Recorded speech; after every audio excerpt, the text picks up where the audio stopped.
Bonjour à tous, merci d'être avec nous pour ce nouvel épisode de La Grande Hache, l'émission d'histoire du média. En France, on aime beaucoup les commémorations et pourtant, on n'a pas fêté, que je sache, ou très peu, le 750e anniversaire de la mort de Louis IX, Saint Louis, dans son camp près de Carthage, donc non loin de Tunis, en Tunisie, au cours de la deuxième croisade qu'il avait entreprise au cours de son règne, croisade qui fut aussi la dernière. Alors on pourra peut-être discuter un peu avec nos deux invités des raisons pour lesquelles il n'y a pas eu de célébration particulière, je crois en tout cas, de cet événement. Si je les ai invités, c'est parce qu'ils sont spécialistes, pour l'un, Xavier Hélary, professeur d'histoire du Moyen-Âge à l'université Jean Moulin, Lyon 3. Il est spécialiste de l'histoire militaire du Moyen-Âge, et en particulier de la monarchie française. Il a fait sa thèse sur les armées du roi de France à la fin du XIIIe siècle, et puis il a fait un livre qui est entièrement consacré à l'histoire de cette expédition désastreuse, la deuxième croisade de Louis IX, qui a aussi été la dernière de l'histoire de toutes les croisades. Et donc il est particulièrement bien placé pour évoquer cet événement, la mort de Louis IX, et puis le sens de cette croisade et de la croisade en général au XIIIe siècle avec nous aujourd'hui. Mon deuxième invité, Alexis Charançonnet, est également enseignant-chercheur en histoire du Moyen-Âge, maître de conférences à l'université, cette fois-ci Lyon 2, Lyon-Lumière, c'est mon collègue d'ailleurs, à l'université Lyon-Lumière.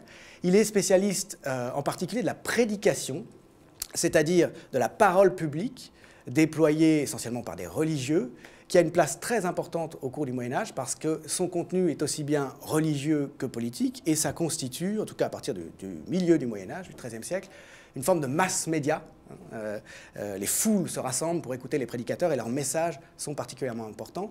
Alexis donc, est spécialiste en particulier de la prédication au XIIIe siècle, de la part d'un certain nombre de prédicateurs, en particulier en France et notamment au temps de Louis IX. Il est aussi spécialiste du règne de Louis IX, de la dimension religieuse, de la sacralité de la royauté française, et il s'est beaucoup intéressé au sens des entreprises de croisade de la part de Louis IX. Mais commençons donc par cet événement du 25 août 1270, la mort de Louis IX dans le camp des croisés, donc près de Carthage, qui met fin à cette deuxième expédition. Comment est-ce qu'elle est présentée dans les sources? Qu'est-ce qu'on en sait exactement de cette mort, Xavier Hélary?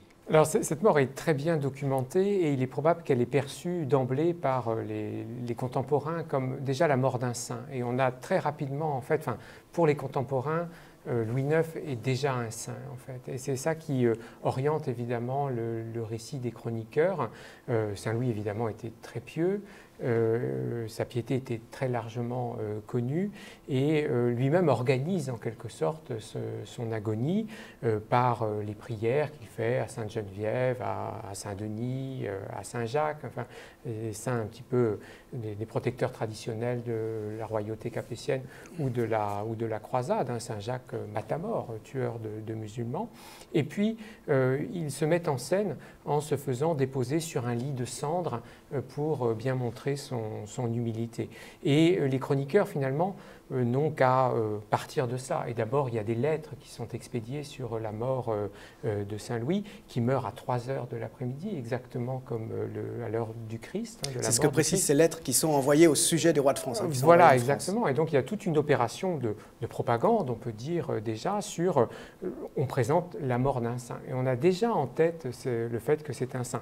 La meilleure preuve, c'est que le convoi qui va accompagner les reliques de Saint-Louis, le corps de Saint-Louis, à travers la Sicile d'abord, puis toute l'Italie, c'est déjà des reliques qu'on vient toucher. Hein. Donc, quand on traverse les villes italiennes, Salam Bene de Adam dit bien que voilà, on se précipitait pour être guéri en touchant les reliques, la caisse qui contenait les ossements de Louis IX. Donc c'est déjà un saint potentiel, un santo subito, pratiquement. Comme on dit, quand il y a un mouvement populaire qui exige avant l'institution une canonisation. Et finalement, la canonisation, elle intervient en 1297, mais... Quand même, 27 ans plus tard. 27 ans, ce qui est qui peut paraître assez long, mais elle aurait pu être proclamée dans les années 1270 ou dans les années 1280. C'est simplement le fait que plusieurs papes se sont succédés avant de pouvoir mener à bien la procédure qui a fait que la canonisation n'a pas été prononcée plus tôt. Mais l'ensemble du dossier était bouclé très rapidement après. Hein. Donc de son vivant, en fait,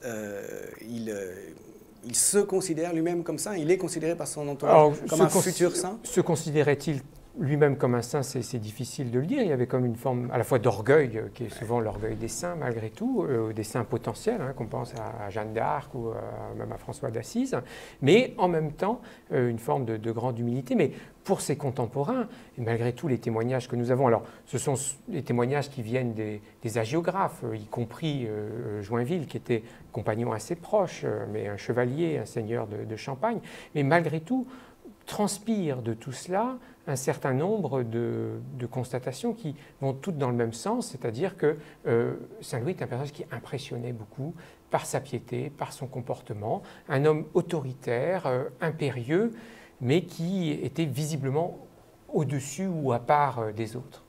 Alors, cet événement, il intervient au terme de 44 années de règne, je crois. Hein. C'est un règne exceptionnellement long, puisqu'il accède au trône en 1226. Et c'est donc au fil de ce règne, au fil de son action, qu'il établit peu à peu cette réputation de très grande piété exceptionnelle, voire de sainteté. Et est-ce que le fait qu'il meure en croisade joue un rôle là-dedans? Du coup, on va pouvoir le présenter comme martyr, bien qu'il ne soit pas mort au combat. Alors, justement, il y a un petit problème, et Joinville, qu'on évoquait à l'instant, et se lamente justement que Saint-Louis n'ait pas été reconnu comme un véritable martyr, parce qu'il n'était pas mort justement au combat, il était mort de maladie, par une expédition qui n'avait finalement pas obéi tout à fait aux instructions de l'Église, qui n'était pas allé en Terre Sainte, qui était allé contre la Tunisie, le royaume berbère, le califat de Tunis, comme se présentait le souverain de Tunis, mais ça n'avait pas été reconnu comme valant vœu de croisade en fait. Hein. Et ceux qui avaient participé à la croisade de 1270 n'ont pas été déliés de leurs vœux par le fait d'avoir participé à cette expédition. Donc ils étaient toujours tenus, oui, il y a plusieurs actes qui le montrent. Certains ont voulu considérer qu'ils étaient dispensés et que non, il fallait vraiment aller en Terre Sainte, il fallait libérer Jérusalem. Ceux qui se sont croisés, qui ont fait un vœu qui avait une valeur légale aux yeux de la papauté, qui ont suivi Louis IX dans cette expédition-là, n'ont pas été tenus pour avoir accompli leur vœu. Exactement. On a le cas, par exemple, de son neveu, Robert d'Artois, qui il s'en lamente d'ailleurs, et il essaye d'obtenir une équivalence, en quelque sorte, mais non, il faut aller en Terre Sainte. C'est comme à l'université, on cherche des équivalences. Voilà, exactement. Et donc, Ça explique sans doute ce que tu narres aussi, mais qu'on connaît, que le futur roi d'Angleterre, Édouard Ier, lui, soit allé en Terre Sainte ensuite, parce qu'il avait rejoint tardivement. Voilà, et de fait, à l'automne 1270, quand les croisés quittent Tunis, ils font un premier arrêt en Sicile, mais c'est dans la perspective de repartir au printemps suivant pour la Terre Sainte. Et en fait, c'est simplement le fait qu'au début décembre 1270, il y a une tempête qui détruit la flotte croisée, et là, ils n'ont plus le choix, donc ils doivent repartir par la Sicile, par l'Italie. C'est le convoi dont je parlais tout à l'heure, avec les reliques de Saint-Louis. Mais finalement, ils n'étaient pas déliés de leurs vœux. Et qu'est-ce qui était à la tête de cette expédition prolongée, donc malgré la mort de Louis IX? C'était son fils, Philippe III? Alors oui, c'était son fils. Et puis il y avait aussi Charles d'Anjou, donc le frère de Saint-Louis. Il y avait donc le neveu de Saint-Louis, qui était le roi d'Angleterre, Édouard Ier, qui a rejoint tardivement la croisade, et avec un contingent assez réduit, mais qui n'était pas inexistant. Et une partie d'ailleurs, au printemps 1271, avec Édouard Ier, avec des chevaliers comme Érard de Valérie par exemple, sont partis en Terre Sainte et ont séjourné pendant quelques mois ou quelques années en Terre Sainte pour accomplir vraiment leurs vœux. Mais cette croisade, c'est ce qui... On dit que c'est la dernière croisade, cette numérotation évidemment, elle provient du 19e siècle. Les contemporains n'ont pas... Quel numéro? C'est la 8e. Les contemporains ne voyaient pas les choses ainsi. Et de fait, Philippe III, le fils de Saint-Louis, a plusieurs projets de croisade. Philippe le Bel aussi, Philippe VI aussi, Jean le Bon. Jean le Bon, en plein milieu de la guerre de Cent Ans, va à Avignon pour recevoir la croix des mains du pape Urbain V. Donc la croisade se continue encore longtemps, mais C'est la dernière croisade de notre point de vue des historiens parce que c'est une croisade qui est conduite par un souverain avec des moyens très importants et surtout c'est une croisade générale. On distingue finalement les croisades générales de ce qu'on appelle les passages particuliers, des petites expéditions. Et là c'est une croisade générale avec des moyens très importants. Tout le royaume qui a été mobilisé quand même pendant plusieurs années, des ressources très considérables. Et en fait, c'est pour ça qu'on appelle ça la dernière croisade. On parle de passage très souvent. De passage. Dans les textes, c'est un terme qui apparaît aujourd'hui assez poétique pour désigner la croisade. Je voudrais qu'on revienne après sur la place du passage dans l'imaginaire de l'Occident pendant des siècles encore, et puis sur son rôle aussi dans le développement politique et administratif des États. Tu commençais à en parler un petit peu, mais avant, je voudrais quand même qu'on revienne sur le choix qu'a fait Louis IX, dont on voit bien dans ton livre qu'il a été très controversé de son vivant, de faire cette deuxième croisade. Son entourage a commencé par Joinville, dont on a un témoignage extraordinaire sur la vie du roi, avec l'ouvrage qui est écrit autour de 1310, 1314, La vie de Saint-Louis. Joinville raconte qu'il a désapprouvé très fermement cette entreprise, et d'ailleurs qu'il n'y a pas participé. Et Joinville est un personnage très intéressant puisqu'il est né vers 1225 et il est mort en 1317, donc âgé de 92 ans. Donc il a vu beaucoup de choses dans sa vie. Il avait accompagné Saint-Louis lors de sa première croisade en Égypte, entre 1248 et 1250, puis en Terre Sainte, 1250-1254, le long séjour que fait Saint-Louis dans ce qui reste du royaume de Jérusalem. Et puis ensuite, ils sont restés amis. Et le témoignage de Joinville, alors on dit qu'il a été écrit vers 1305-1309, mais en fait, il procède des souvenirs qu'avait Joinville et que Joinville avait déjà eu l'occasion de raconter à plusieurs reprises, notamment en 1282, dans le cadre de l'enquête de canonisation sur Saint-Louis. Et on sait qu'à Saint-Denis, en mars 1282, devant la commission de cardinaux, Joinville a parlé 3 jours. Donc il avait beaucoup de choses à raconter et le livre que nous avons procède en fait de ce témoignage qu'il avait livré et qu'il a dû raconter à de nombreuses reprises à la veillée dans son château de Joinville. Et il aurait procédé à partir peut-être d'une mise par écrit de son premier témoignage au cours de ces 3 jours Très probablement, oui, très probablement, parce que tout ça avait été mis par écrit par les notaires qui accompagnaient les cardinaux. Et lui-même était un homme de l'écrit, Joinville, donc il avait vraiment une familiarité avec l'écrit. Donc tout ça, il avait beaucoup d'écrits avec lui. Donc on peut s'étonner, effectivement, en 1309, c'était 60 ans après la première croisade de Saint-Louis ou 40 ans presque après la croisade de Tunis. Mais en fait, son témoignage il l'avait mis par écrit beaucoup plus tôt, en réalité. Alors, c'est vrai que Joinville est très critique à l'égard de ce choix de la croisade. Beaucoup de gens étaient critiques à l'égard de ce choix. Et de fait, Saint-Louis a procédé de façon assez secrète. Il y a une sorte d'évolution de la personnalité de Saint-Louis. Avant la première croisade, avant 1248, Saint-Louis, c'est un roi un peu comme les autres, ou finalement un roi un peu chevalier encore, même s'il n'est pas très porté, il ne chasse pas par exemple, il ne fait pas de tournoi non plus, il ne fait pas de chansons, donc pas tout à fait un roi chevalier. Parce que ce sont des activités qui ne sont pas tellement compatibles avec une très grande piété. Voilà, c'est ça, mais sa piété, on peut penser qu'avant 1248, c'est une piété assez conventionnelle. Et sa maladie, en 1244, au terme de laquelle il prend ce vœu de croisade, et puis surtout les déboires de la croisade en Égypte, il est fait prisonnier, il est menacé, on le menace de la torture, etc. Donc c'est quand même quelque chose de très lourd. Et puis l'échec, le poids de l'échec, cette culpabilité qui pèse sur les épaules de Saint-Louis, font qu'à partir du moment où il revient dans son royaume, en 1254, toute sa politique en réalité est orientée vers la mise en route d'une deuxième croisade. Une deuxième croisade que tout le monde à l'intérieur du royaume redoute et qui n'est pas encouragée par le pape. Le pape Clément IV, qui est son ancien conseiller, son ancien garde des Sceaux, Guy Fouquois, n'est pas très chaud pour une deuxième croisade. Et de fait, Saint-Louis l'annonce donc de façon assez dramatique dans la Sainte-Chapelle, en ayant fait sortir la couronne d'épines, les autres reliques très précieuses qu'il possède, et devant ça, il annonce sa volonté de partir de nouveau à la croisade. Et c'est le bide. C'est le bide puisque beaucoup de gens ne veulent pas le suivre. Pourquoi ça, c'est en 1268 En 1267. En mars 1267, le jour de l'Annonciation, le 25 mars. L'Annonciation, moment symbolique. Symbolique. Et Saint-Louis, donc, fait un échec. Il y a ses fils qui se croisent, évidemment, parce qu'ils n'ont pas tellement le choix, mais les autres ne veulent pas. Pourquoi ne veulent-ils pas? Parce que Saint-Louis a pris cette décision tout seul et que tout le monde a en tête, tous les chevaliers ont en tête les déboires de la première croisade. Joinville raconte comment il voyait sur le Nil les corps flotter.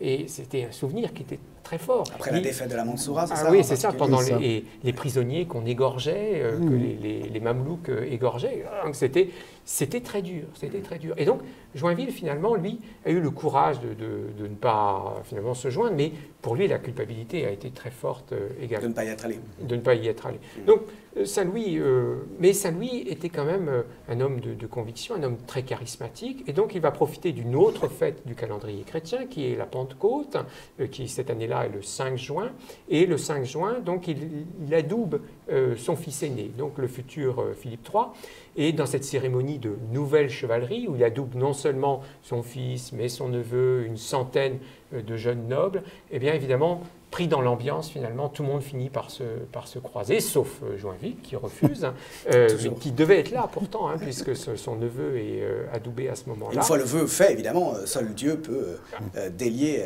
un vœu qui a été fait devant lui, donc c'est inexorable, il faut y aller. Et il n'y a pas que ça, c'est-à-dire que Saint-Louis, par ailleurs, ne dit pas quel sera l'objectif de l'expédition. Et c'est ça qui est très curieux. C'est non seulement il a pris cette décision tout seul, sans doute en consultant le pape, qui n'était pas très chaud, et puis ensuite, le deuxième mystère autour de cette croisade, au moins pour les contemporains, c'est que l'objectif n'avait pas été déterminé publiquement. C'était, on partait en croisade. On partait d'Aigues-Mortes, qui avait été fait déjà dans les années 1240, mais finalement, on ne savait pas très bien où on allait. Aigues-Mortes, c'est le port qui a été ménagé spécifiquement pour préparer le premier départ en croisade en 1248. Exactement. Et donc, il y a des murs encore extraordinaires. Oui, c'était une ville médiévale magnifique qui a été, dans une large mesure, fondée par Louis IX. Ah oui, complètement. Et il y avait toute une espèce de port avant, mais ça a été de très grands frais, un investissement considérable de la part de Saint-Louis. Et c'était le port d'où on partait à la croisade. C'était le seul point que tenaient à cette époque-là les Capétiens sur le littoral méditerranéen. Il n'y avait pas de débouché il n'y avait pas, parce que du territoire royal sur la Méditerranée. C'était le comté de Toulouse, Narbonne, ça c'était dans le comté de Toulouse, et de l'autre côté du Rhône, c'était le comté de Provence, qui est donc dans l'Empire. Ouais. Et donc on a ici, c'était le seul point qui était possible.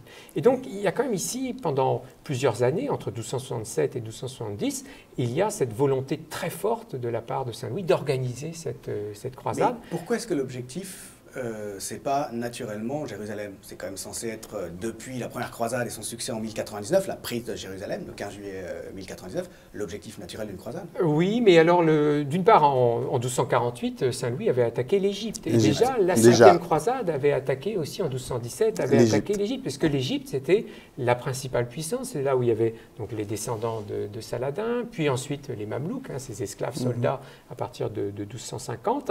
Et donc, c'était la principale puissance du monde arabo-musulman. Et on pensait qu'en obtenant, en battant les Mamelouks ou les Égyptiens, on pouvait finalement abattre l'islam. Et de fait, ça marche, puisque lors de la première croisade, pour le coup d'éclat, la ville de Damiette, le port de Damiette, très important sur la côte égyptienne, est pris par les croisés. Et le sultan d'Égypte propose à ce moment-là d'échanger Damiette contre Jérusalem. En 1248. En 1248 ou 1249, puisque c'est à ce moment-là que Damiette est prise. Et ça aurait changé le cours des choses, puisque Saint-Louis, à partir de ce moment-là, aurait pu obtenir Jérusalem en restituant Damiette.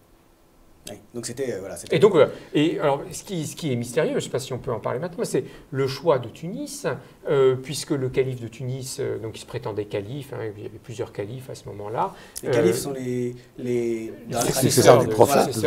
Normalement, il n'y en a qu'un. Oui, normalement, il n'y en a qu'un, c'est le calife de Bagdad plutôt, et puis après, il y en a eu plusieurs. Il y avait un calife en Égypte, et puis il y avait aussi un calife à Tunis, mais qui était reconnu simplement localement.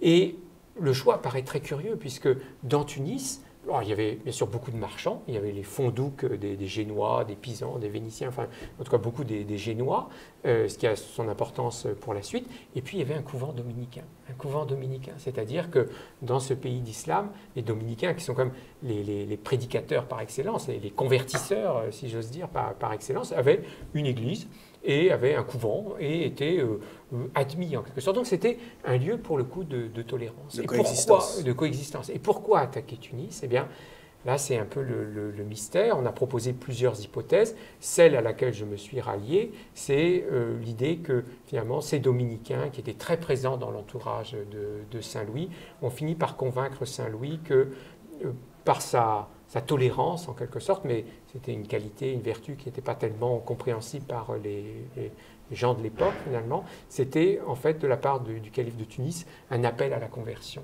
et qu'il fallait qu'une armée se présente avec Saint-Louis pour que tout le monde se convertisse, ou en tout cas le calife de Tunis se convertisse. Alors le calife c'est le commandeur des croyants, donc c'était assez peu probable effectivement, mais il ne faut pas non plus oublier que notre collègue William Chester Jordan a publié l'an dernier un livre sur justement le fait que Saint-Louis en 1254 avait amené avec lui du royaume de Jérusalem, de ce qu'il en restait, de Terre Sainte, il avait ramené d'anciens musulmans qu'il avait convertis au christianisme. Et ce livre a été traduit par Jacques Dallarin. Et donc, la conversion, c'était quelque chose qui était très important pour Saint-Louis. On le sait bien avec les Juifs. Mm-hmm. Et c'est aussi, d'ailleurs, la caractéristique d'un saint ou d'un futur saint, que de convertir. Mm-hmm. Oui, donc là, c'est vrai que c'est un point important. Hein. Il essaye de convertir les Juifs. Il est antisémite, je ne sais pas, mais en tout cas, il n'aime pas beaucoup les Juifs. Il est anti-juif, il fait brûler le Talmud, mais son but, c'est la conversion des Juifs. Et donc, c'est le baptême. Et pour lui, convertir les Juifs, convertir les musulmans. Donc, finalement, c'est ce qui explique probablement, sans qu'on sache pourquoi, mais ce qui est très curieux quand même, c'est que nous interrogeons, et les historiens s'interrogent depuis le 19e siècle sur le choix de Tunis, mais en définitive, les contemporains, c'est ça qui est le plus curieux, se demandent pourquoi. Et les hagiographes de Saint-Louis, Geoffroy de Beaulieu, Guillaume de Chartres, se disent mais pourquoi est-ce qu'il a choisi Tunis? Et les contemporains, c'est pour ça, ce qu'on disait tout à l'heure, l'Église n'a pas reconnu comme légitime cette expédition. En tout cas, elle ne vaut pas croisade. Elle ne vaut pas croisade en Terre Sainte. La croisade, c'est contre la Terre Sainte, c'est pas contre le calife de Tunis. Alors, si on revient sur le fait que cette seconde croisade, en quelque sorte, est une affaire personnelle de Louis IX, tu as fait un peu allusion à cette situation, c'est-à-dire qu'après l'échec de la première croisade, il garde en tête qu'il a une revanche à prendre, en quelque sorte. Ça participe de l'idée qu'il se fait de lui-même comme roi très chrétien, sans doute. Et il garde donc à l'esprit, jusqu'à passer à l'acte à partir de 1267, la nécessité de cette nouvelle expédition, même si il est peu suivi. Si on revient maintenant, finalement, aux origines de cette vocation de croiser, c'est-à-dire à la première croisade qui a déjà été évoquée un petit peu, en 1248, qu'il lance après une maladie, donc après avoir fait un vœu au cours d'une maladie dont il craint qu'elle l'emporte, hein, c'est ça? C'est raconté de façon tout à fait dramatique, puisqu'on lui a déjà mis le drap sur le visage, il est mort déjà, et puis paf, il se réveille. Je vais me croiser, et là, il ressuscite.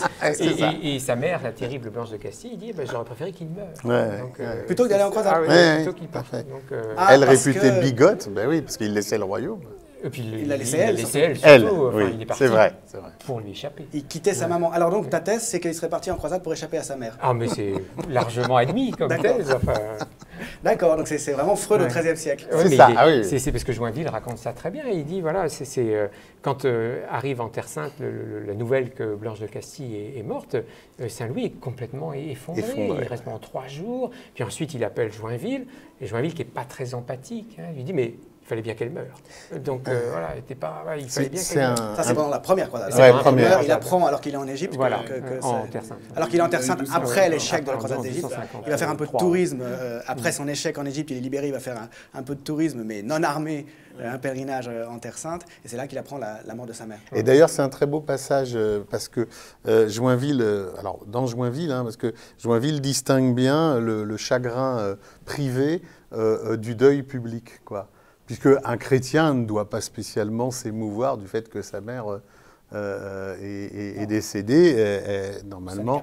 Voilà, ça n'est qu'un passage. Et donc, on voit bien qu'en public, il n'affiche pas du tout ses émotions, pour parler comme on dit aujourd'hui. Et puis, c'est vraiment en privé, avec Joinville lui-même, qui se présente là comme vraiment l'ultime confident, et puis avec le légat, qu'il s'effondre complètement. Là, il s'effondre complètement. Là, c'est affecter ses émotions, ses affects, comme tu veux. Mais alors, même si si on part du point de vue de l'histoire personnelle de Louis IX, qui effectivement se trouve orphelin de père très tôt, puisque son père, Louis VIII, meurt de manière prématurée dans la trentaine, au retour d'une croisade aussi d'ailleurs, en revenant de la croisade contre les Albigeois, une croisade intérieure contre les supposés hérétiques du comté de Toulouse. Il se retrouve donc orphelin alors qu'il a 12 ans, c'est ça, en 1226, avec une mère donc, qui va être régente et qui est une Espagnole de très forte personnalité, comme tu disais, extrêmement pieuse. Alors on peut interpréter effectivement ce départ en croisade de 1248, comme tu le suggérais, comme une manière d'échapper à l'emprise de sa mère. Mais ceci dit, c'est pas n'importe quel départ, c'est pas n'importe quelle entreprise, c'est une œuvre de piété qui est quand même assez extraordinaire pour un roi malgré tout, même s'il y a eu d'autres rois qui sont partis en croisade. Au préalable, il faut noter que c'est un aïeux de Louis IX qui, le premier comme roi, est parti en croisade. C'est-à-dire que les premières croisades ne sont pas faites par des rois, hein, ce n'est pas le rôle des rois. C'est Louis VII, roi particulièrement pieux au XIIe siècle, qui défraye un peu la chronique en décidant de se croiser pour se faire pardonner lui aussi un certain nombre de péchés peut-être, et qui oblige du coup les autres rois d'Occident pour ne pas être en reste à y aller. Je veux dire, le fait qu'en 1248, il décide de faire ce choix-là, c'est aussi une manière de se conformer quand même au projet que sa mère avait peut-être pour lui, c'est-à-dire d'être un roi extrêmement pieux, voire un modèle oui, de sûrement, chrétienté. Et parce qu'il y a aussi la double tradition finalement. On voit la tradition capétienne. Il y a Louis VII, il y a Philippe Auguste, il y a Louis VIII. Donc tous les rois capétiens sont quand même partis en croisade. Son père, à partir de Louis VII. Donc c'est quand même clair. Mais il y a aussi du côté de Blanche de Castille, les rois de Castille sont quand même des rois croisés beaucoup plus à la limite des rois que les capétiens, parce qu'ils sont pour la Reconquista. Dans la Reconquista. Donc la tradition de croisade, elle est là aussi. Donc il y a bien sûr une dimension personnelle qui est un peu anecdotique vis-à-vis de Blanche de Castille. Il ne faut pas, on n'est pas aller trop loin peut-être dans cette direction-là. On est à une époque où c'est les dynasties qui décident, donc finalement les affaires personnelles ont beaucoup d'impact. Voilà, oui, c'est certain. Et puis malgré tout, l'histoire personnelle de l'aristocratie. C'est pas nous qui fantasmons. Là, c'est quand même donné par chez Joinville, il y a quand même des épisodes qui sont caractéristiques d'une mère abusive de la part de Blanche de Castille. Donc là, il n'y a pas tellement de doute. Mais bon, disons qu'il y a aussi un projet politique. Il y a un projet politique et Saint-Louis, c'est son cheminement aussi qu'on voit assez bien de ce roi chevalier des années 1230-1240 qui évolue quand même vers une piété de plus en plus forte et qui bascule après son retour. Tous les hagiographes notent bien qu'il ne s'habille plus que de vêtements sombres, il refuse de choisir ses plats, que ça ait le moindre goût finalement, et il vit vraiment là dans une forme de piété. Il se mortifie. Il se mortifie. Alors, d'une part, il subit des sermons qui sont très longs, et il aime beaucoup ça. Les offices sont très longs, et même les hagiographes disent que c'était trop long. Donc c'était quand même à la messe. C'était quand même des dominicains qui écrivaient ou des franciscains. Donc c'était quand même des spécialistes. Et eux-mêmes disent que c'est trop long. Il avait une passion pour la religion. Une passion pour la religion, mais qui va jusqu'à la mortification personnelle, puisque en secret, il se fait fouetter le vendredi pour l'expiation de ses péchés. Mais en secret, et c'est raconté uniquement après par les hagiographes, évidemment, donc dans cette perspective un petit peu de... Et donc il y a cette en faisant de ça, il se conforme à des modèles, quand même. Oui, mais des modèles qui ne sont pas ceux des capétiens. Il les dépasse. Et puisqu'il y a aussi le fait... sans doute pas ceux des modèles de rois. C'est pas des modèles de rois. Il y a aussi le fait qu'il lave les pieds des pauvres le jeudi saint, ce qu'on appelle le mandé. Ce qui, pour un aristocrate, est scandaleux. Voilà, alors que tous vont faire après, mais que les autres ne faisaient pas forcément avant. On faisait ça, je crois, chez les moines ou aussi chez les Templiers, mais finalement, chez les rois, c'était... C'est un rituel monastique, c'est pas du tout un rituel d'humiliation. Et en même temps, là, c'est le roi qui s'identifie au Christ, de même que Saint Louis va voir les lépreux, qu'il nourrit les lépreux, il leur donne la nourriture. Toutes les descriptions sur les lépreux qui ne peuvent pas manger, dont le corps est horrible, etc. Donc il y a toute cette dimension-là, très charnelle finalement, mais qui identifie Saint Louis, le roi de France, au Christ. Voilà, ce christomimétisme, c'était à ça que je pensais aussi en parlant de modèles auquel il se conforme. Il y a un certain nombre d'éléments que tu as avancés qui se rattachent à ça. Bon, déjà, sa mort à la même heure que le Christ, à 3 heures de l'après-midi.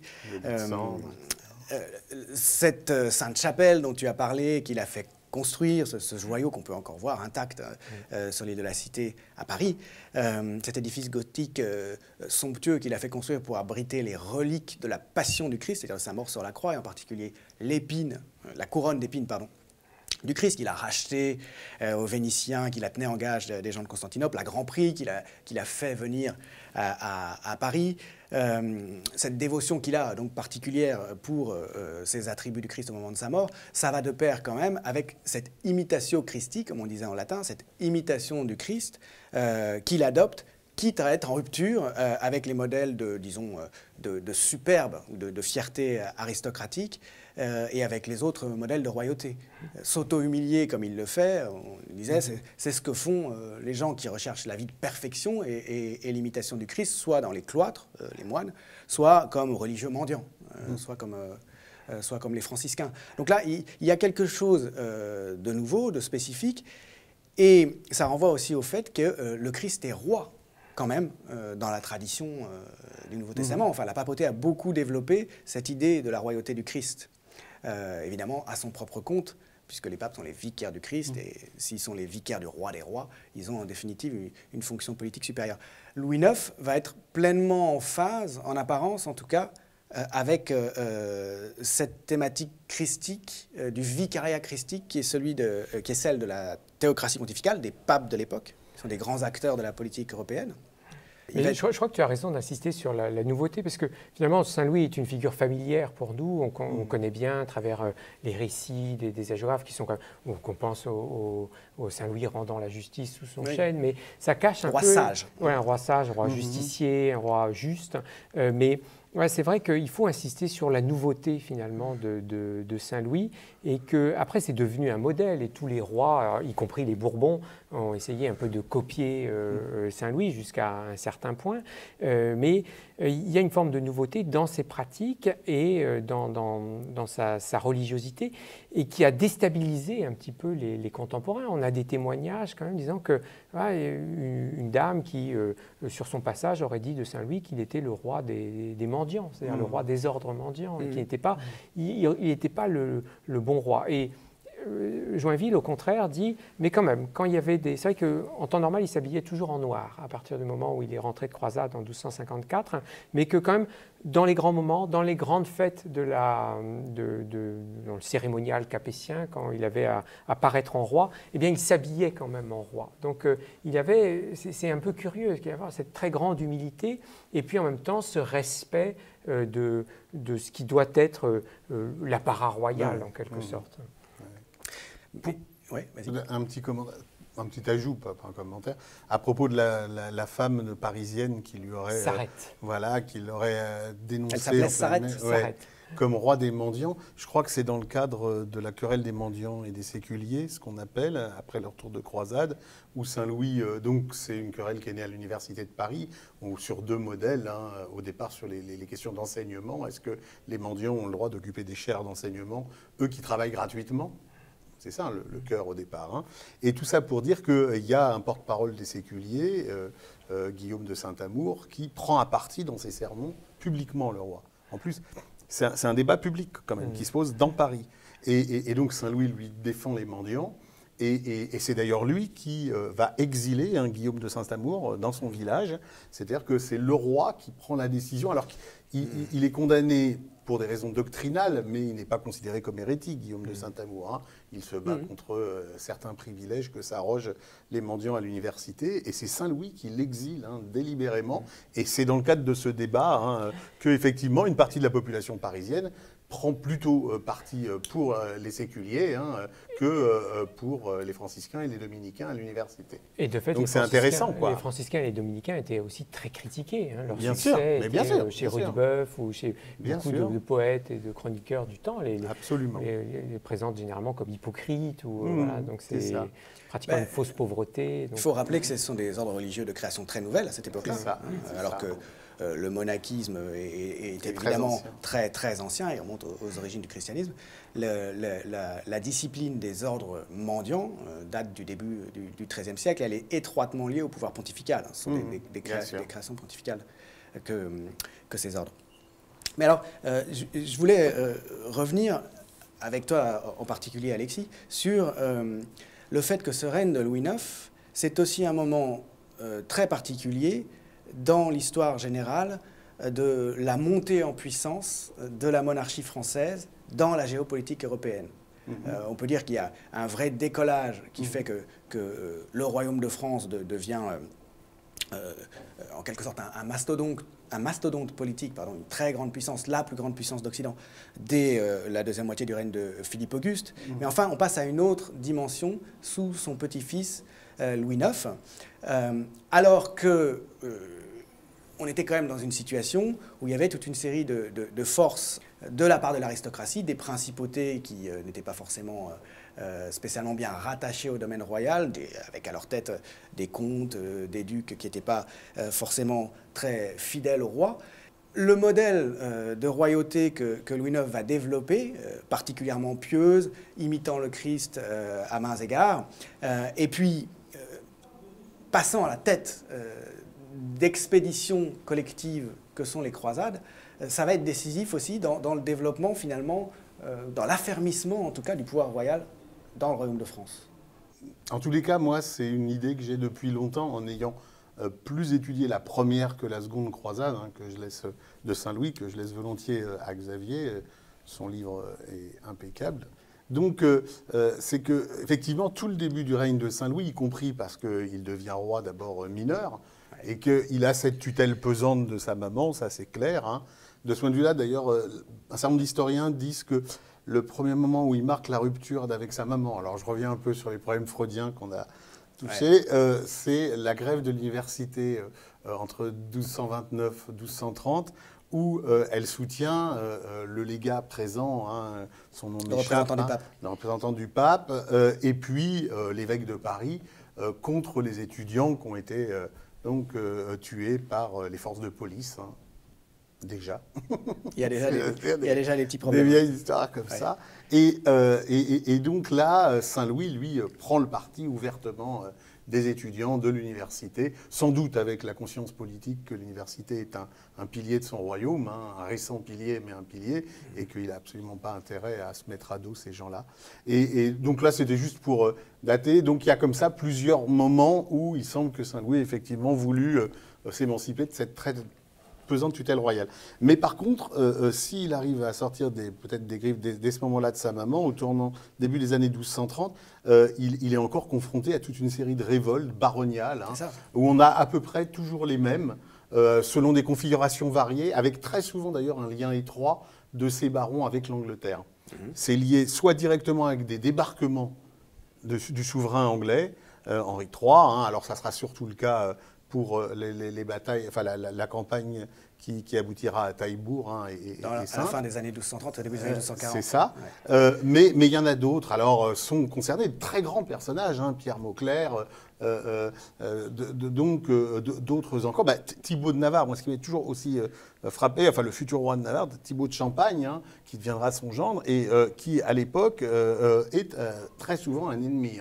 Alors, en plus, il y a se recoupent ou interfèrent des guerres de nature publique, si on peut appeler ça, et des guerres de nature privée. Mais dans un cadre féodal, peut-on bien distinguer? C'est pas si simple. Et donc, moi, ce qui m'a toujours étonné, c'est comment tous ces barons, avec les limites et les réserves que Xavier a évoquées tout à l'heure, mais suivent, pour la première croisade, là on est à la première, suivent Saint-Louis quand il déclare en ressuscitant, tout à l'heure on le disait quasiment, qu'il était très malade, qu'il va partir. Tout le monde suit, quoi. Donc il crée un projet voilà. Et moi, mon idée, c'est qu'il arrive quand même. Alors, c'est pas nouveau chez les rois capétiens, effectivement. Ils ont initié depuis Louis VII, tu le rappelais, une série de projets. Pendant longtemps, les croisades ont été des croisades de barons, militairement parlant, plus ou moins soutenues, initiées pour la première par des papes. Tandis que là, les papes ne sont pas absents, mais l'initiative revient clairement au roi de France pour Saint-Louis.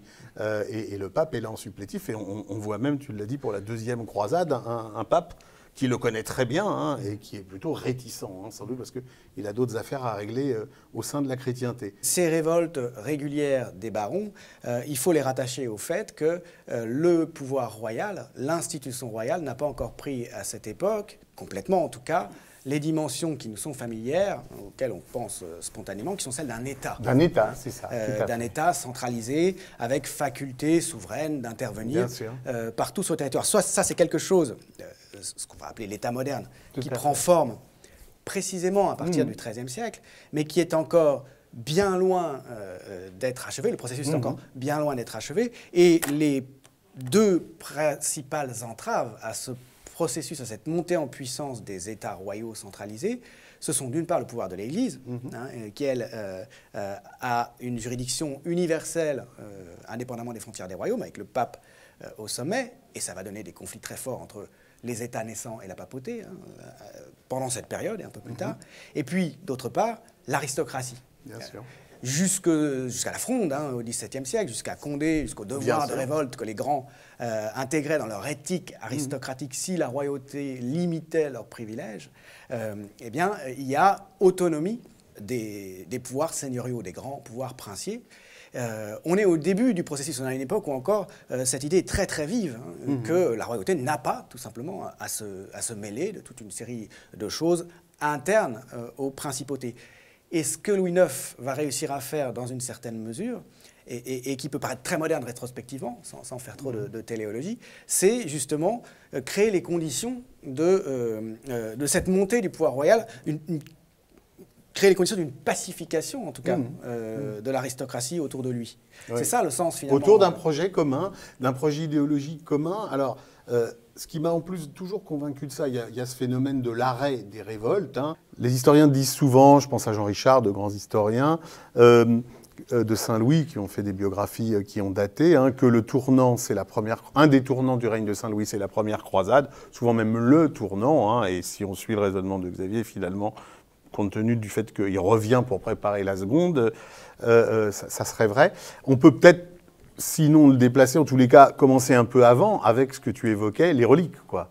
C'est-à-dire que la première construction du royaume christocentrique, et dont émane quelque chose qui n'émane d'aucun autre royaume, c'est évidemment l'achat des reliques aux Vénitiens, de Constantinople via les Vénitiens, et la construction de cet écrin qui est la Sainte-Chapelle. Là. Et là, il y a vraiment... Et il y a une chose qui le montre très bien, qui est toujours mentionnée, mais qui n'a pas été très bien étudiée, y compris par moi, c'est la façon dont Saint-Louis fait rayonner le royaume de France et son christocentrisme à partir du don des épines de la couronne. C'est vraiment un acte politico-religieux. Il fait des cadeaux. Il fait des cadeaux. Il prélève sur la couronne absolument, une épine par-ci, une épine par-là. Et donc, il l'offre à des alliés. Tout à fait. Et ça devient un modèle, puisque le légat de la première croisade de Châteauroux, dont j'ai beaucoup étudié la prédication et qu'on a dû évoquer en passant, lui aussi, quand il est en Terre Sainte avec Saint-Louis, envoie, notamment à son frère, et notamment pour la chapelle de Neuvy-Saint-Sépulcre en Berry, terre dont il est originaire, hein, de Châteauroux son nom, envoie aussi des épines, alors qu'il s'est procuré, lui, semble-t-il, directement. On n'a pas trop de détails. Hein.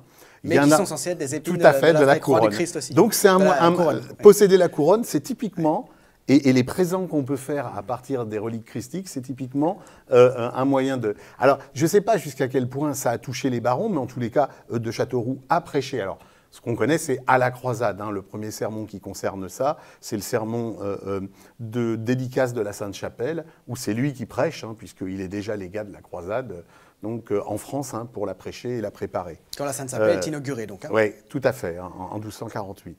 Et ça fait du souverain capétien, entre tous les souverains, un souverain qui a une dignité religieuse particulière. Tout à fait, moi j'en suis absolument convaincu, et je pense, mais évidemment, c'est toujours étonnant de se dire qu'un projet de nature qui paraît purement idéologique puisse avoir autant d'emprise, quoi. Donc il faut l'articuler à autre chose. Il faut l'articuler à la fiscalité, il faut l'articuler. Autre chose, c'est qu'il y a quelque chose qu'on n'a pas tellement, sur lequel on n'a pas tellement de documentation ou on n'a pas tellement d'explications. C'est pourquoi pendant longtemps, comme tu le disais, les croisades, c'est avant tout le fait des barons. Hein, c'est les barons qui font encore la dernière, c'est en 1239-1240. Et puis pourquoi à partir d'un certain moment, la royauté capétienne, peut-être simplement parce qu'elle a accru son emprise territoriale à partir de Philippe Auguste, fondateur fondamentalement avec la conquête de la Normandie, eh bien, tout d'un coup, à partir de 1204, disons, la conquête de la Normandie, la royauté capétienne a beaucoup plus de moyens que les autres princes, et donc personne ne peut plus partir à la croisade sans l'aide du roi de France, et sans même que le roi de France prenne la tête de la croisade. Et c'est ça,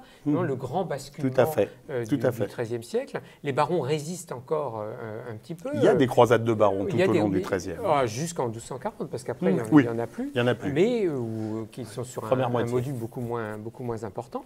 Mais ensuite, il y a vraiment cette prise de monopole sur la croisade par les rois, et notamment par les rois capétiens, qui sont les seuls, en fait, à prendre, non pas à prendre la croix, mais à partir en croisade ou à vraiment faire des efforts. Et il y a un lien très fort entre la croisade et la royauté capétienne jusqu'à Philippe le Bel, et même un petit peu au-delà avec les Valois.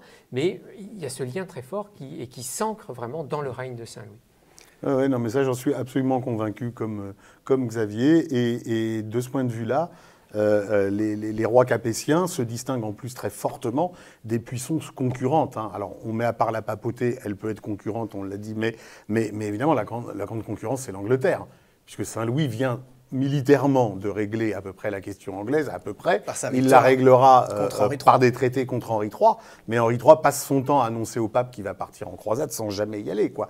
Et chez un chroniqueur comme Mathieu Paris, anglais, son nom ne l'indique pas, et qui n'aime pas beaucoup les Français, c'est le moins qu'on puisse dire, mais il est bien obligé sans arrêt de dire, bah oui, ce roi Louis IX, lui, il part en croisade. Enfin, et pourquoi est-ce que les rois d'Angleterre n'arrivent pas à y aller alors ? Alors, ils ont d'autres préoccupations. D'abord, reconquérir pendant les 40 premières années du XIIIe siècle les territoires qu'ils ont perdus en France. Donc, je dirais plutôt d'ordre féodal, d'une certaine manière. Et puis, la deuxième raison, c'est qu'ensuite, dans la deuxième partie, c'est à eux que les papes, justement, offrent la Sicile dans un premier temps. Ça. Ils leur demandent de partir au croisade. Voilà. Alors, c'est aussi une croisade, mais c'est pas la croisade dans Terre Sainte et à Jérusalem. Il y a quand même les îles britanniques, il faut quand même mettre. Et puis, voilà, Pays de Galles, tu as raison. l'Écosse, c'est l'époque où ils mettent vraiment la main sur... Mais si on pense à Henri III, Henri III a une piété qui est en réalité très proche de celle de Saint-Louis, mais il n'a pas son charisme. Et là, ça nous fait un peu toujours tiquer de dire ça, mais il y a une question de personnalité. Saint-Louis avait une personnalité exceptionnelle qui était très au-dessus du lot, en quelque sorte. Il a une piété, alors on a dit qu'elle était exceptionnelle, qu'elle était nouvelle, mais malgré tout, Henri III a une piété qui est assez proche de la scène. Il y a une sorte de concurrence avec la relique du 500. Une tente de civilité, oui. C'est-à-dire qu'après que... Vas-y, parle-nous un peu des reliques du 500, parce que c'est une belle histoire. C'est des reliques qui sont achetées et qui sont acquises et qui sont montrées à Westminster, si je ne me trompe pas. Et c'est quoi, alors Alors ça, je ne sais plus très bien. C'est l'achat. Alors là, en plus, Nicholas Vincent, un historien anglais, mais qui aussi travaille beaucoup en France, a bien montré ça, puisqu'il a écrit un livre qui s'appelle Le 500. C'est vraiment... séduit et en même temps épaté par la Sainte-Chapelle et jaloux, en quelque sorte, enfin, au titre du prestige royal. Que le roi de France ait récupéré les reliques de Christ. Donc, il décide de faire modifier profondément Westminster. Ça aussi, William Chetard Jordan a bien étudié le parallèle en comparant Saint-Denis de ce point de vue-là et Westminster. Les deux nécropoles royales. Et d'acquérir quelque chose qui serait encore supérieur aux reliques du Christ, c'est-à-dire le sang du Christ. Quoi. Donc l'idée, c'est vraiment Donc il trouve quelqu'un qui a conservé le sang du Christ. Et donc c'est un archevêque, un évêque, je ne sais plus, enfin un prélat de Terre Sainte, qui lui procure, authentiquement évidemment, naturellement, n'a à en douter, du 500. Alors, il décule du 500. Du sang qui s'est écoulé des plaies de Christ quand il est mort sur la croix. Quand le centurion a percé son flanc. Donc là, il y a clairement une concurrence entre directe les deux royautés. Les royautés. bâtiments d'une part, plus... et alors le tout, doublé par le fait qu'ils sont devenus beaux-frères. Oui, ils ont des liens de entre-temps, puisqu'ils ont épousé deux sœurs, les filles de Provence, on va les appeler comme ça, et donc les filles du comte de Provence, et que, Henri III est venu à Paris, pour d'ailleurs signer les traités qui vont mettre fin pendant quelques décennies aux guerres franco-anglaises, et qu'il a été clairement épaté, quoi. Par la Sainte-Chapelle. Et que Saint-Louis lui a montré clairement tout ça pour lui en mettre plein la vue. Moi, je pense comme ça. Bon, il faut dire aussi qu'il y a quand même une spécificité de la royauté française depuis assez longtemps, et que malgré tout, quand on pense au sacre, qui est quand même depuis le 8e siècle, depuis Pépin le Bref, qui est projeté dès le 8e siècle, est projeté, ou dès le 9e siècle, est projeté, rétro-projeté en quelque sorte sur le baptême de Clovis. Qu'on pense à l'oriflamme. L'oriflamme que les rois de France, Saint-Louis va le lever, à chaque fois qu'il part en croisade, il va lever l'oriflamme à Saint-Denis, donc cérémonie très impressionnante. Tu peux rappeler ce que c'est précisément? Ah oui, l'oriflamme, donc c'est cet étendard, ça vient de la chanson de Roland en réalité, puis ça a été mis de la littérature dans l'histoire, et à partir de Louis VI, à partir de 1124, le roi de France, le roi capétien, quand il va en croisade, va lever l'oriflamme à Saint-Denis à l'issue d'une messe très longue. C'est un étendard rouge. Rouge, voilà, et l'abbé de Saint-Denis bénit l'oriflamme. Alors c'est un objet, donc il peut être perdu, c'est pas grave, c'est la cérémonie qui le consacre en quelque sorte, et il sera perdu à de nombreuses reprises. Mais qu'on pense aussi aux fleurs de lys. Les rois d'Angleterre, quel est leur symbole? C'est le lion ou le léopard. Tandis que pour le roi capétien, c'est la fleur de lys qui est associée à la Vierge, symbole de pureté, y compris les couleurs. Hein. La fleur de lys est d'or sur fond azur. Et là aussi, ce sont les couleurs de la Vierge. Donc il y a quand même une forme de spécificité de la royauté capétienne, mais c'est vrai que quand on pense à Philippe Auguste, quand même un roi retors, voire roublard, Louis VIII, il n'a pas eu beaucoup le temps, mais Louis VII était un peu effacé, mais c'est vraiment Saint-Louis qui va en quelque sorte capitaliser là-dessus et qui va faire de cette royauté capétienne, et là on vient directement dans ce qui t'intéresse Julien, c'est-à-dire vraiment une sorte de royauté très sacrée, très chrétienne, modèle de chrétienté, un modèle que reprendra aussi plus tard Philippe le Bel selon un autre... dans d'autres circonstances. Mais il y a quand même, je crois qu'il faut insister quand même. Et tous les autres rois, tous les autres souverains ont essayé plus ou moins de copier, de singer, mais ils n'avaient pas l'ensemble. Ils n'avaient pas tout. Ils n'avaient pas les fleurs de lys, l'oriflamme, le sacre. Le sacre, et au sortir du sacre, le roi guérit une maladie. Le toucher les écrouelles. Enfin, il a un pouvoir miraculeux. Il est réputé faire des miracles. Alors que les souverains anglais ont prétendu avoir aussi. Pareil, ils ont... Mais sans jamais, mais ça n'a jamais. Et puis autant. le roi de France n'est jamais assassiné, hein, avec le roi d'Angleterre. Alors voilà, il y a ensuite, oui, en tout cas au Moyen-Âge. Oui, au Moyen-Âge. Mais voilà, donc il y a quand même il y a toute cette idéologie royale qui est très spécifique, mais on peut dire c'est vraiment elle est déjà présente avec Robert le Pieux, avec les autres, mais quand même avec la personnalité de Saint-Louis, il y a quand même quelque chose d'exceptionnel qui se met en place ici, mais en se fondant là-dessus, sur tout ce passé, cette idéologie royale qu'a bien étudié par exemple Colette Beaune. Et alors, tout ce développement, cette mise en acte de la sacralité royale avec Louis IX, rapidement et dès son vivant, même tenu pour Saint-Louis, il va y avoir quelque chose sur quoi ses successeurs vont pouvoir capitaliser, dans le même sens, hein, ses successeurs rois de France. C'est-à-dire qu'il y a un devenir particulier de la royauté française qui fait figure dès la fin du Moyen-Âge d'exception, hein, politique. Elle est reconnue comme telle. L'exception française, ça date d'une certaine façon. Elle est politique, en tout cas, de cette époque-là. Et ça va de pair, très concrètement, avec une hégémonie politique de la dynastie sur l'Europe latine. Je veux dire, avec une domination française militaire, hein, je veux dire, stratégique, très forte, qui va connaître un coup d'arrêt avec les Vêpres siciliennes en 1282. Mais enfin, il faut quand même rappeler que c'est le frère de Saint-Louis qui devient roi de Sicile, à la demande de la papauté, et puis qu'il y a même une tentative pour s'emparer de l'Aragon, pour un membre de la dynastie capétienne. Il va y avoir, après Louis IX, disons, de la part de ses successeurs, l'idée, notamment grâce à la sainteté de Louis IX, qu'il y a une légitimité particulière et il y a un leadership particulier, pour utiliser le terme, je ne sais pas comment le dire en français, parmi tous les princes latins, tous les princes catholiques, de la royauté française. On retrouve encore cette idée avec Jeanne d'Arc, au fond, hein, à une période où pourtant la royauté française est extrêmement affaiblie, hein, donc Xavier est spécialiste aussi, puisque Jeanne d'Arc, si je ne me trompe pas, dans sa fameuse lettre aux Anglais, explique qu'il faut qu'ils rentrent chez eux, et qu'ensuite ils pourront partir faire la croisade. Avec les Français. Et il y a vraiment sous la direction du roi de France. Sous la direction du roi de France, qui est celui qui ira à Jérusalem. Et il y a toute cette... Mais ce qui est très frappant, mais ça nous entraîne un peu loin, mais c'est que Jeanne d'Arc elle-même, elle connaît très bien tout ce légendaire de la royauté française. Elle connaît très bien les fleurs de lys, elle connaît très bien Saint-Denis, elle connaît très bien tout ça. Et donc, ça avait quand même diffusé dans l'ensemble de la société française, y compris à Domrémy, qui est quand même aux frontières du royaume. Son village d'origine. Le village d'origine de Jeanne d'Arc, donc aux frontières avec l'Empire. Mais elle-même connaissait tout ça quand même. Et donc elle avait, ça veut dire quand même que cette idéologie royale française, et je pense qu'il y a,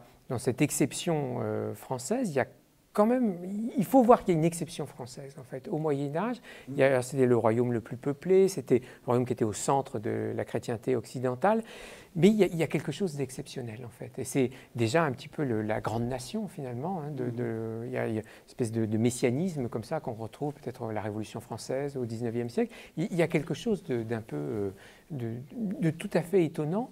Et quand on compare avec d'autres pays, avec l'Empire, avec l'Italie qui est vraiment très divisée à ce moment-là, et surtout avec l'Angleterre ou avec les royautés espagnoles, là, on voit quand même il y a quelque chose. Alors, pas tellement de sentiment national encore, mais en tout cas, il y a un sentiment très fort autour du roi, en fait, une sacralisation très forte autour du roi.